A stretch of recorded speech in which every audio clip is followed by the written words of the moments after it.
Hello and welcome back everybody. In today's video, we are providing you with a step-by-step guide to enable the dark mode on your Facebook mobile application. So you may basically follow up these simple steps for that. Start by opening up the Facebook app for that, and once you open up the Facebook app, you may tap on the menu icon in the top right corner to access your menu and your settings and privacy. So scroll down, find settings and privacy, drop it down and access your settings from here. And within your settings, you can look out for dark mode. Usually from this section here, we have the option for preferences. You can find dark mode there.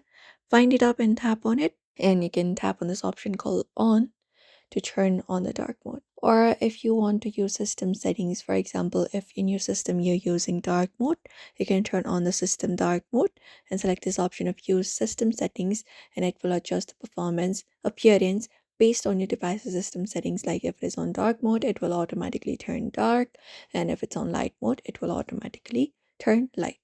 And that's it. It is pretty quick and easy to basically enable this option right here. You may follow up the steps for that. So we hope this video was helpful. Please give this video a like and also subscribe for more tips and tutorials.